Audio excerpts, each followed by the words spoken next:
पुराण कथा है। प्रहलाद नास्तिक राजा हिरण्यकश्यप के यहाँ जन्म लेता है और फिर हिरण्यकश्यप अपनी नास्तिकता सिद्ध करने के लिए प्रहलाद को नदी में डुबोता है, पहाड़ से गिरवाता है और अंत में अपनी बहन होलिका से पूर्णिमा के दिन जलवाता है। और आश्चर्य तो यही है कि वह सभी जगह बच जाता है, प्रभु के गुणगान गाता है। और तब से इस देश में होली जलाकर होली का उत्सव मनाते हैं, रंग गुलाल डालते हैं, आनंद मनाते हैं। कृपा करके इस पुराण कथा का मर्म हमें समझाइए।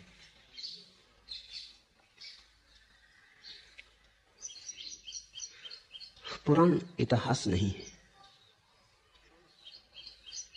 पुराण महाकाव्य है। पुराण में जो हुआ है वो कभी हुआ है ऐसा नहीं, वरन सदा होता रहता है। तो पुराण में किन्हीं घटनाओं का अंकन नहीं है, वरन किन्हीं सत्यों की ओर इंगित है। पुराण शाश्वत है। ऐसा कभी हुआ था कि नास्तिक के घर आस्तिक का जन्म हुआ, ऐसा नहीं। सदा ही नास्तिकता में ही आस्तिकता का जन्म होता है, सदा ही, और होने का उपाय ही नहीं। आस्तिक की तरह तो कोई पैदा हो ही नहीं सकता। पैदा तो सभी नास्तिक की तरह होते हैं, फिर उसी नास्तिकता में आस्तिकता का फूल लगता है। तो नास्तिकता आस्तिकता की मां है, पिता है।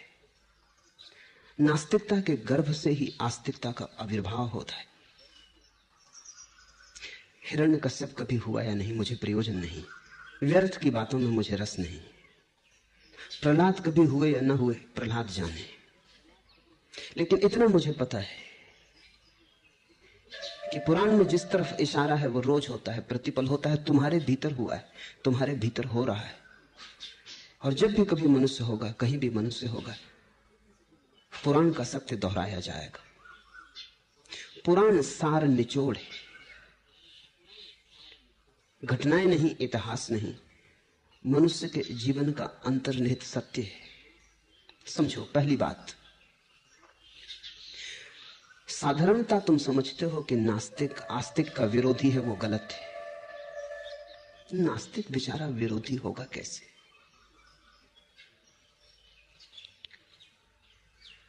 नास्तिकता को आस्तिकता का पता नहीं। नास्तिकता आस्तिकता से अपरिचित है, मिलन नहीं हुआ। लेकिन आस्तिकता के विरोध में नहीं हो सकती नास्तिकता, क्योंकि आस्तिकता तो नास्तिकता के भीतर से ही आविर्भूत होती है। नास्तिकता जैसे बीज है और आस्तिकता उसी का अंकुरण है। बीज का अभी अपने अंकुर से मिलना नहीं हुआ, हो भी कैसे सकता है? बीज अंकुर से मिलेगा भी कैसे? क्योंकि जब अंकुर होगा तो बीज ना होगा। जब तक बीज है तब तक अंकुर नहीं है। अंकुर तो तभी होगा जब बीज टूटेगा और मिटेगा और भूमि में खो जाएगा, तब अंकुर होगा। जब तक बीज है तब तक अंकुर हो नहीं सकता। ये विरोधाभासी बात समझ लेनी चाहिए। बीज से ही अंकुर पैदा होता है, लेकिन बीज के विसर्जन से, बीज के खो जाने से, बीज के तिरोहित हो जाने से बीज अंकुर का विरोधी कैसे हो सकता है? बीज तो अंकुर की सुरक्षा है। वो जो खोल बीज की है वो भीतर अंकुर को ही संभाले हुए है, ठीक समय के लिए, ठीक ऋतु के लिए, ठीक अवसर की तलाश में। लेकिन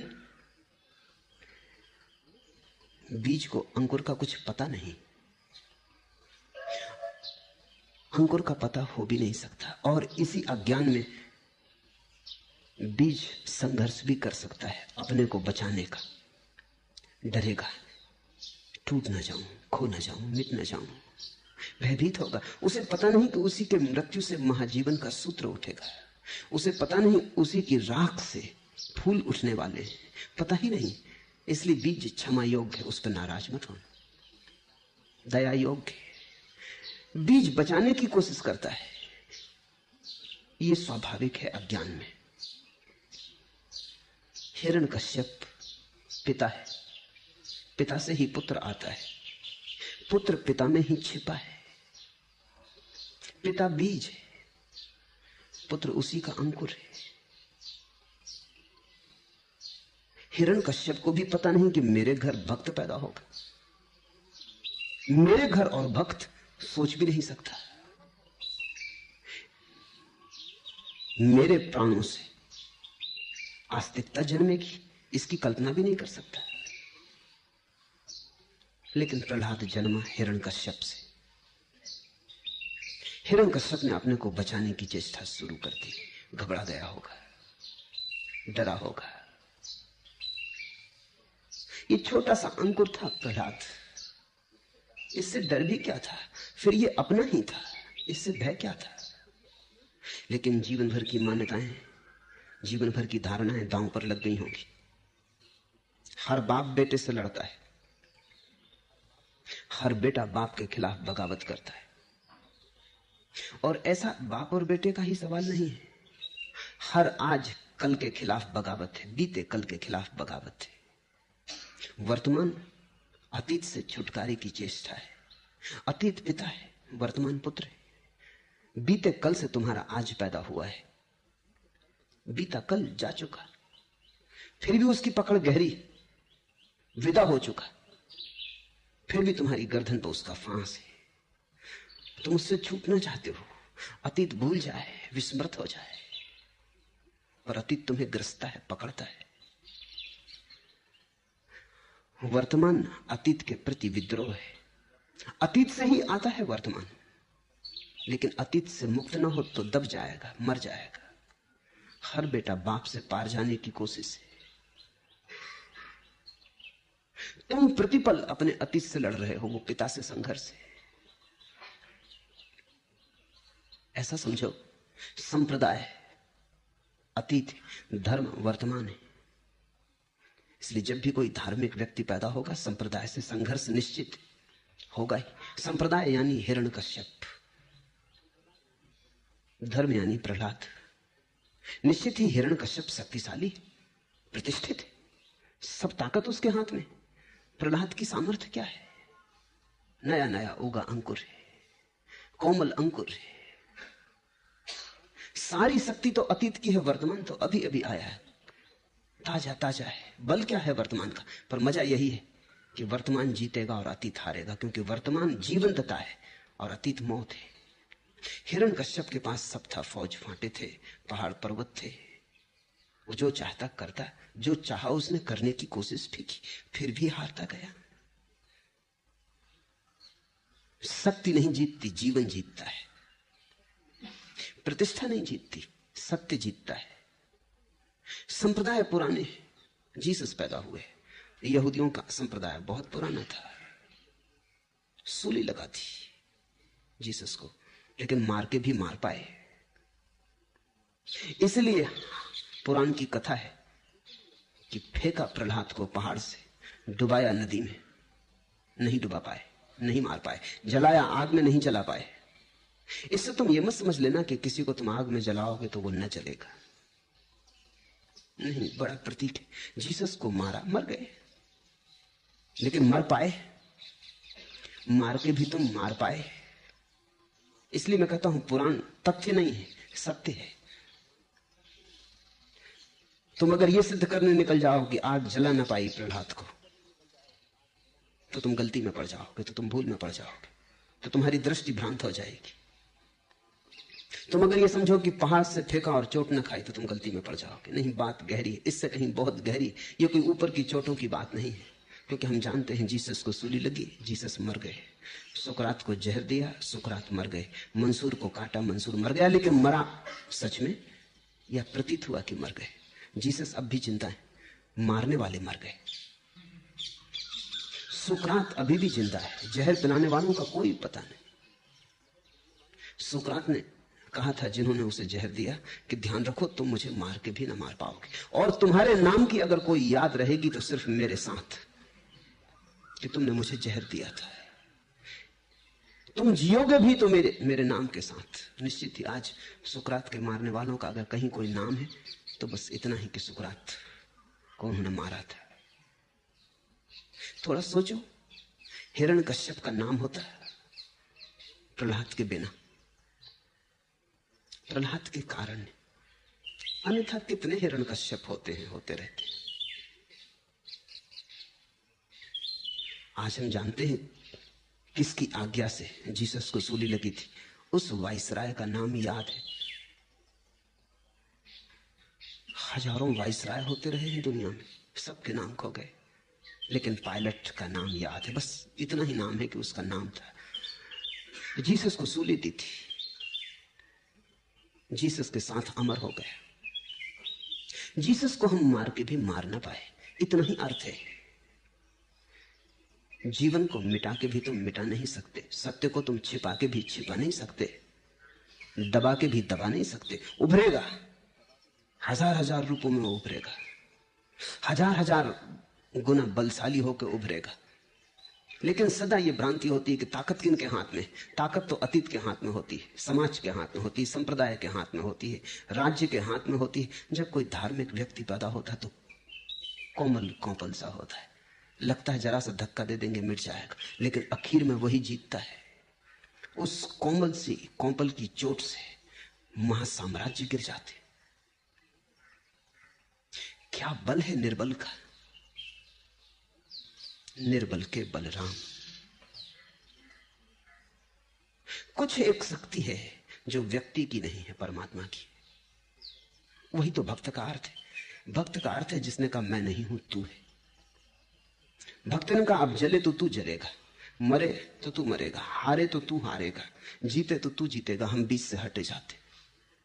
भक्त का इतना ही अर्थ है कि भक्त बांस की पोंगरी की भांति हो गया। भगवान से कहता है गाना हो गा लो, न गाना हो न गाओ, गीत तुम्हारे,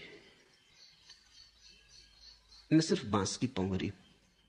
तुम गाओगे तो बांसुरी जैसा मालूम होगा, तुम न गाओगे तो बांस की पोंगरी रह जाऊंगा। गीत तुम्हारे, मेरा कुछ भी नहीं। हाँ, अगर गीत में कहीं कोई बाधा पड़े, सुर भंग हो, तो मेरी भूल समझ लेना। बांस की पोंगरी कहीं इर्छी तिरछी, जो मिला था उसे ठीक ठीक बाहर ना ला पाई, जो पाया था उसे अभिव्यक्त ना कर पाई। भूल अगर हो जाए तो मेरी समझ लेना, लेकिन अगर कुछ और हो, सब तुम्हारा है।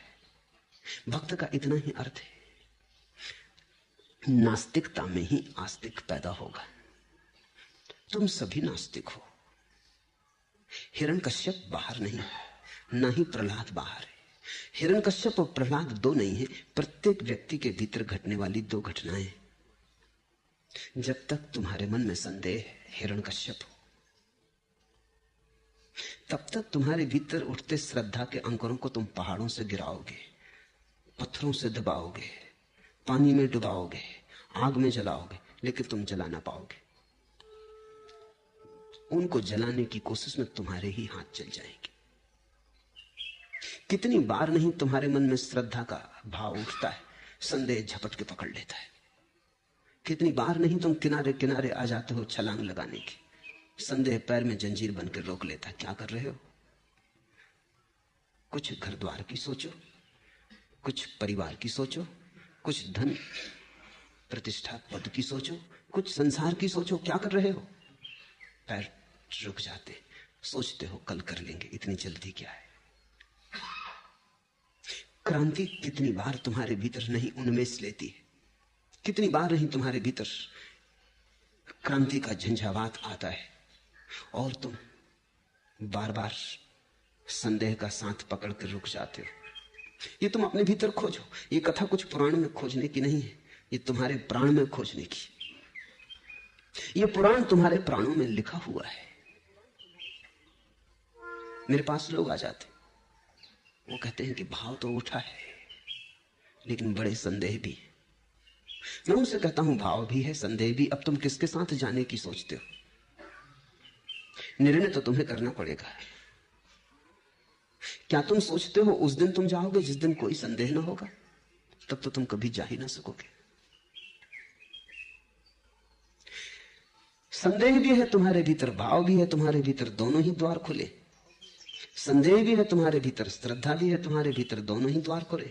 हिरण्यकश्यप, प्रहलाद दोनों ने तुम्हें पुकारा है, किसकी सुनोगे? कारण क्या है कि तुम संदेह की ही सुन लेते हो बार बार? क्योंकि संदेह बलशाली मालूम होता है। सारा समाज, संसार साथ मालूम होता है। श्रद्धा निर्बल कल्ती मालूम होती, अकेले जाना होगा। संदेह के राजपथ है, वहां भीड़ साथ है। श्रद्धा की पगडंडियां हैं, वहां तुम एकदम अकेले हो जाते हो, एकाकी। वही एकाकी हो जाना संन्यास है। अकेले होने का साहस ही श्रद्धा में ले जा सकता है। हिरण्यकश्यप बलशाली है, वही उसकी निर्बलता सिद्ध हुई। प्रहलाद बिल्कुल निर्बल है, वही उसका बल सिद्ध हुआ। लेकिन वो चलता रहा, उसका गीत ना रुका, उसका भजन ना रुका। बाप के विपरीत भी चलता रहा। संदेह श्रद्धा का पिता है, शत्रु नहीं। संदेह से ही श्रद्धा जन्मती है, और संदेह हजार चेष्टा करेगा कि श्रद्धा जन्मे ना, क्योंकि श्रद्धा अगर जन्मी तो संदेह को खोना पड़ेगा, मिटना पड़ेगा। तो संदेह लड़ेगा आखिरी दम तक, उसी लड़ाई में वो विध्वंस करता है। अब ये भी समझ लेना जरूरी है कि संदेह की क्षमता सिर्फ विध्वंस की है, सृजन की नहीं। संदेह मिटा सकता है, बना नहीं सकता। संदेह के पास सृजनात्मक ऊर्जा नहीं है। वो कह सकता है नहीं, लेकिन हां उसके प्राणों में उठती ही नहीं। और बिना हां के जगत में कुछ निर्मित नहीं होता। सारा सृजन हां से है, सारा विध्वंस नहीं से है। तो नहीं हिंसात्मक है, हां अहिंसात्मक है। संदेह कहे चला जाता है नहीं, मिटाने के उपाय सुझा देता है। कहता है ये छोटा सा बालक श्रद्धा का, गिरा दो पहाड़ से, समाप्त करो ये झंझट बीच की, डुबा दो पानी में, आग में जला दो। मगर ध्यान रखना, जब भी सृजन और विध्वंस का संघर्ष होगा, विध्वंस हारेगा, सृजन जीतेगा। क्योंकि सृजन परमात्मा की ऊर्जा है। जब भी हां और ना में संघर्ष होगा, हां जीतेगी, ना हारेगी। ना में बल ही क्या है, कितना ही बलशाली दिखाई पड़ती हो, लेकिन सारा बल नपुंसकता का है, बल है नहीं, झूठा दावा है। तुमने कभी ख्याल किया, तुम जब भी किसी बात पर नहीं कहते हो तो बड़ी शक्ति मालूम पड़ती है, नहीं के साथ शक्ति मालूम पड़ती। और जब भी तुम हां कहते हो ऐसा लगता है कहनी पड़ी। छोटा बच्चा कहता है मां से कि जरा बाहर खिलाऊं, नहीं, बाहर खेलने के लिए कह रहा था, कुछ नहीं कहने की बात भी ना थी। पति कहता है जरा छुट्टी का दिन है, नदी पे मछली मारा हूं, नहीं, क्या अड़चन थी? घर बैठे बैठे मक्खी मारेगा, मछली ही मार लेता। कम से कम नदी के किनारे बैठने का थोड़ा सुख ले लेता। लेकिन नहीं त्वरित आती, नहीं के साथ बल है। खड़े हो तुम स्टेशन की खिड़की पर, टिकट मांगते हो, वो जो टिकट बाबू है काम भी ना हो तो रजिस्टर उलटने लगता। वो जरा खड़े रहो, कोई बड़े साहब, लाट साहब, खड़े रहो। वो कह रहा नहीं, ये मौका उसको भी नहीं कहने का मिला। इधर उधर उल्टेगा। तुमने भी बहुत बार ये किया है, ख्याल करो। जब तुम्हें नहीं कहने का मौका मिलता है तो तुम छोड़ते नहीं, क्योंकि नहीं कहने से लगता है देखो अटका दिया, मेरे पे निर्भर हो, अभी दूं टिकट तो ठीक, ना दूं तो ठीक।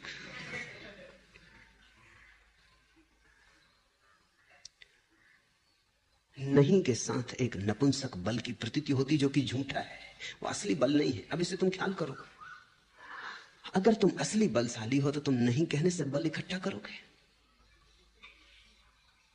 अगर पत्नी के प्रेम का बल है पति पर, तो वो नहीं कह के अपनी ताकत आजमाएगी, जरूरत ही ना रहेगी। जहां बल है वहां नहीं की जरूरत ही नहीं। प्रयोजन क्या है? जहां वास्तविक शक्ति है वहां तो हां से भी शक्ति ही प्रकट होती है। लेकिन तुम्हारी तकलीफ यह है कि वास्तविक शक्ति नहीं है। नहीं कहते हो तो थोड़ी सी झंझट खड़ी करके तुम शक्ति का अनुभव कर पाते हो। हां कहते हो तो लगता है हां कहनी पड़ी। हां तुम मजबूरी में कहते हो, तुम्हें हां कहने का लुत्फ ना आया। तुम्हें हाँ कहने का सलीका ना आया, तुम्हारे पास ताकत नहीं। हिरण्यकश्यप प्रहलाद के सामने कमजोर मालूम होने लगा होगा। आनंद के सामने दुख सदा कमजोर हो जाता है, हो ही जाएगा, है ही कमजोर। दुख नकार है, आनंद विधायक ऊर्जा का आविर्भाव है। दुख में कभी कोई फूल खिले हैं, कांटे ही लगते। प्रहलाद के फूल के सामने हिरण्यकश्यप का कांटा शर्मिंदा हो उठा होगा, लज्जा से भर गया होगा, ईर्ष्या से जल गया होगा। ये ताजगी, ये कुंवारापन, ये सुगंध, ये संगीत, ये प्रहलाद के भगवान के नाम पर गाए गए गीत उसे बहुत बेचैन करने लगे होंगे। वो घबराने लगा, उसकी सांसें घुटने लगी। उसे एक बार भी वही सूझा जो सूझता है नकार को, नास्तिक को, निर्बल दुर्बल को, वही सूझा उसे। मिटा दो इसे, विध्वंस सूझा। दुनिया में दो तरह के बल हैं, या तो तुम कुछ बनाओ तो बल मालूम होता है। तुमने एक गीत लिखा, कवियों से पूछो, जब उनका गीत पूरा हो जाता है तो वो कैसे हिमालय के शिखर पे उठ जाते, कैसा आनंद तरंगायित हो उठता है। मूर्तिकार से पूछो, जब उसकी मूर्ति पूरी होती तो वो सृष्टा हो जाता है। किसी मां से पूछो, जब उसका गर्भ बड़ा होता है और जब उसके पेट में बच्चा बड़ा होने लगता है, तब उसका पुलक, उसका आनंद पूछो। एक स्त्री जब तक मां न बने साधारण स्त्री है, गरिमा नहीं होती, उसमें गौरव नहीं होता। अभी कुछ पैदा ही नहीं किया, गरिमा कैसी? अभी वृक्ष में फल ही ना लगे, गौरव कैसा है? तब तक बांझपन घेरे रहता है। फिर एक बेटा हुआ, तब स्त्री में एक नया आविर्भाव होता है। तब वो साधारण स्त्री ना रही, तब वो मां हो गई। मां होकर वो परमात्मा की संगी साथी हो गई, सृजन दिया, कुछ पैदा किया, जीवन को जन्म दिया। मनोवैज्ञानिक कहते हैं कि पुरुष का मन स्त्री से सदा ही ईर्ष्या से भरा है, क्योंकि वो जन्म नहीं दे सकता, गर्भ रखने की उसके पास सुविधा नहीं। इसीलिए पुरुष और हजार चीजों को जन्म देता है, परिपूरक की तरह। कविता लिखता है, मूर्ति बनाता है, चित्र बनाता है, भवन बनाता है, ताजमहल खड़े करता है। लेकिन कितने ही ताजमहल खड़े करो, एक छोटे से बच्चे का मुकाबला थोड़ी कर सकेंगे। कितने ही सुंदर हो, तुम्हारी मूर्तियां कितनी ही कलापूर्ण हो और तुम्हारे गीतों में कितना ही तरन्नुम हो और कितना ही छंद हो, छोटे से बच्चे की आंखों का छंद तो ना हो सकेगा। माना कि संगमरमर बहुत सुंदर है, मगर एक जीवंत बच्चे के सौंदर्य के सामने क्या होगा? एक साधारण सी स्त्री तुम्हारे शाहजहां को मात कर देती। बना लो तुम ताजमहल। मनोवैज्ञानिक कहते हैं कि पुरुष निरंतर चेष्टा करता है कुछ बनाने की, ताकि वो भी अनुभव कर सके मैं भी सृष्टा हूं। लेकिन फिर भी तृप्ति वैसी नहीं होती जैसी स्त्री को होती। इसलिए तो स्त्रियां कुछ नहीं बनाती, न ताजमहल, न चित्र, न अजंता, न एलोरा, न उन्होंने गीत लिखे कालिदास जैसे, न चित्र बनाए पिकासो जैसे। स्त्रियां कुछ भी नहीं करती। बड़े हैरान होंगे तुम, पाक शास्त्र भी पुरुष लिखते। नई साग सब्जी भी खोजनी हो तो पुरुष खोजते, स्त्री उस झंझट में नहीं पड़ती। दुनिया के अच्छे और बड़े रसोइये स्त्रियां नहीं है, पुरुष। रसोइये भी हद हो गई।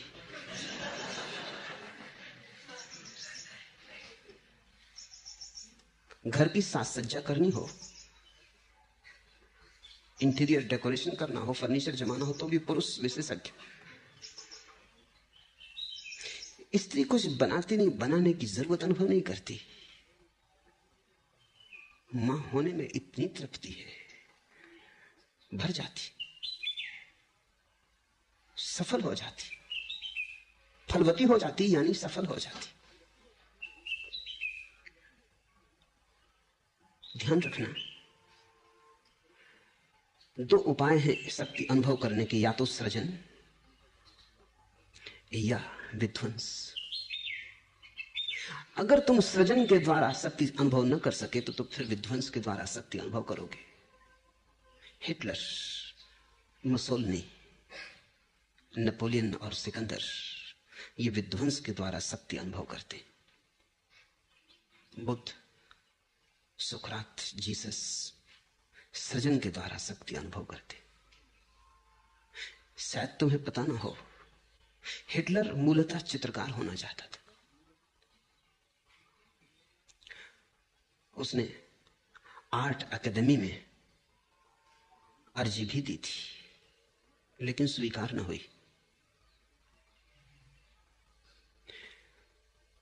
वो चोट उसे भारी पड़ी। वो कुछ बनाना चाहता था, चित्र, मूर्तियां। वो चोट उसे भारी पड़ी। सारी जीवन ऊर्जा उसकी विध्वंस में उलझ गई। ये भी शायद तुम्हें पता ना हो कि इतने लाखों लोगों की हत्या के बाद भी रात जब उसे फुर्सत मिलती थी तो वो चित्र बनाता था। डमाडोल था। हिटलर ने लिखा है कि आदमी को मार के, मिटा के भी अपने बल का अनुभव होता है। तुम जितना बड़ा विध्वंस कर सको उतना लगता है बलशाली हो। कोई फिक्र नहीं, बना नहीं सकता, मिटा तो सकता हूं। सकने का पता चलता है, बना नहीं सकता कोई बात नहीं, मिटा सकता हूं। चलो उतनी ऊंचाई ना सही बनाने की, लेकिन मिटाने की ऊंचाई तो हो ही सकती है। नास्तिकता विध्वंसात्मक है, आस्तिकता सृजनात्मक है। और आस्तिक और नास्तिक में जब भी संघर्ष होगा, नास्तिक की हार सुनिश्चित है। हां, आस्तिक असली होना चाहिए। कभी अगर तुम नास्तिक को जीतता हुआ देखो तो उसका केवल इतना ही अर्थ होता है कि आस्तिक नकली है। नकली आस्तिकता से तो असली नास्तिकता भी जीत जाएगी। कम से कम असली तो है, इतना सत्य तो है वहां कि असली है, सत्य ही जीतता है।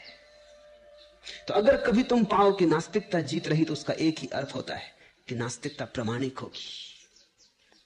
आस्तिकता हार रही तो उसका अर्थ है कि आस्तिकता झूठी होगी, आरोपित होगी, थोथी होगी, ऊपर से ढांपी होगी, पहन ली होगी, प्राणों से निकली ना होगी, आचरण में होगी, अंतस में ना होगी, ऊपर ऊपर रंग रोगन होगा, हृदय का जोड़ना होगा उससे, प्राणों में जड़ें ना होंगी। ऐसे बाजार से कागज के या प्लास्टिक के फूल खरीद लाए होगे, वृक्षों पर लटका दिए होगे, सारी दुनिया को धोखा हो जाए, लेकिन वृक्ष को थोड़ी धोखा होगा। असली फूल जुड़ा है वृक्ष की रसधार से, एक है, एक ही गीत में, एक ही छंद में बद्ध है, दूर गहरी जड़ों तक जमीन से जुड़ा है, सुदूर आकाश में चांद तारों से, सूरज से जुड़ा है। प्लास्टिक का फूल किसी से भी नहीं जुड़ा है, टूटा है, न जड़ों से, जमीन से, न आकाश से, न चांद तारों से, न सूरज से, किसी से नहीं जुड़ा है। तुम्हारी आस्तिकता अगर झूठी है तो नास्तिकता से हारेगी, तो तुम नास्तिक से डरोगे। तुम्हारी आस्तिकता अगर सच्ची है तो नास्तिक को करने दो विध्वंस, कर करके खुद ही टूट जाएगा, कर करके खुद ही हार जाएगा।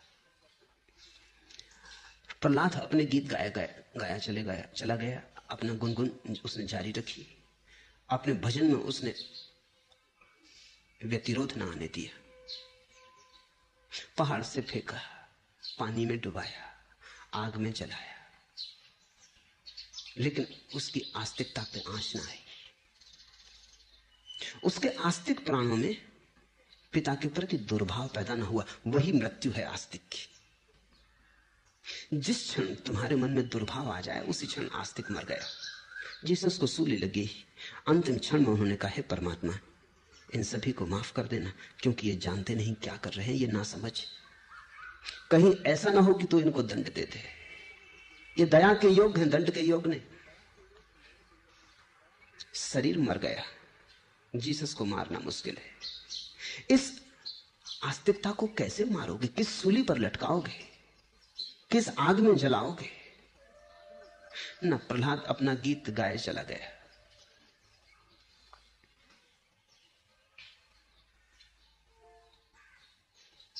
नास्तिकता विध्वंसात्मक है। यही अर्थ है कि हिरण्यकश्यप की बहन है अग्नि। हिरण्यकश्यप की बहन है अग्नि, यानी विध्वंस नास्तिकता सहोदर है। एक ही साथ पैदा हुए हैं, जैसे एक ही पेट से पैदा हुए हैं, जैसे भाई बहन जैसा नाता है। जहां जहां नास्तिकता है वहां वहां होलिका मौजूद होगी, वो बहन है। वो छाया की तरह साथ लगी। और आश्चर्य मत करो, पूछा है, आश्चर्य तो यही है कि वो सभी जगह बच जाता है और प्रभु के गुण गाता है। आश्चर्य मत करो। जिसे प्रभु का गुणगान आ गया, जिसने एक बार उस स्वाद को चख लिया, उसे फिर कोई आग दुखी नहीं कर सकती। जिसने एक बार उस महाजीवन को जान लिया, फिर उसे कोई मृत्यु मार नहीं सकती। जिसने एक बार उसका सहारा पकड़ लिया, फिर उसे कोई बेसहारा नहीं कर सकता। आश्चर्य मत करो। आश्चर्य होता है, ये स्वाभाविक है, पर आश्चर्य मत करो। स्वभावतः तब से इस देश में उस परम विजय के दिन को हम उत्सव की तरह मनाते रहे। होली जैसा उत्सव पृथ्वी पर खोजने से न मिलेगा।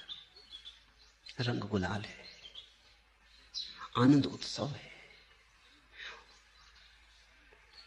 तल्लीनता का, मदहोशी का, मस्ती का, नृत्य का, नाच का, बड़ा सतरंगी उत्सव है। हंसी के फव्वारों का, उल्लास का एक महोत्सव है। दिवाली भी उदास है होली के सामने। होली की बात ही और है। ऐसा नृत्य करता उत्सव पृथ्वी पर कहीं भी नहीं है। ठीक भी है, एक गहन स्मरण तुम्हारे भीतर जगता रहे कि इस जगत में सबसे बड़ी विजय नास्तिकता के ऊपर आस्तिकता की विजय। कि सदा सदा बार बार तुम याद करते रहो कि आस्तिकता यानी आनंद। आस्तिकता उदासी का नाम नहीं। अगर आस्तिक उदास मिले तो समझना कि चूक हो गई, बीमार है, आस्तिक नहीं। अगर आस्तिक नृत्य से भरा हुआ ना मिले तो समझना कि कहीं राह में भटक गया। कसौटी यही है। धर्म उदासी नहीं है, नृत्य उत्सव है, और होली इसका प्रतीक है। इस दिन ना पर हां की विजय हुई। इस दिन विध्वंस पर सृजन जीता। इस दिन अतीत पर वर्तमान विजयी हुआ। इस दिन शक्तिशाली दिखाई पड़ने वाले पर निर्बल सा दिखाई पड़ने वाला बालक जीत गया। नए की, नवीन की, ताजे की विजय। अतीत पर, बासे पर, उधार पर। और उत्सव रंग का है,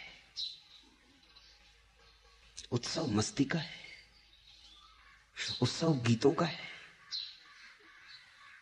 धर्म उत्सव है, उदासी नहीं। ये याद रहे। और तुम्हें नाचते हुए परमात्मा के द्वार तक पहुंचना है। अगर रो भी तो खुशी में रोना, अगर आंसू भी बहाओ तो अहोभाव में बहाना। तुम्हारा रुदन भी उत्सव का ही अंग हो, विपरीत ना हो जाए। थके मांदे, लंबे चेहरे लिए, उदास मुर्दों की तरह तुम परमात्मा को ना पा सकोगे, क्योंकि ये परमात्मा का ढंग ही नहीं। जरा गौर से तो देखो कितना रंग उसने लिया है। तुम बेरंग हो के भद्दे हो जाओगे। जरा गौर से देखो कितने फूलों में कितना रंग, कितने इंद्रधनुषों में उसका फैलाव है, कितनी हरियाली में, कैसा चारों तरफ उसका गीत चल रहा है। पहाड़ों में, पत्थरों में, पक्षियों में, पृथ्वी पर, आकाश में, सब तरफ उसका महोत्सव है। इसे अगर तुम गौर से देखोगे तो तुम पाओगे ऐसे ही हो जाना उससे मिलने का रास्ता है। गीत गाते कोई पहुंचता है, नाचते कोई पहुंचता है। यही भक्ति का सार है।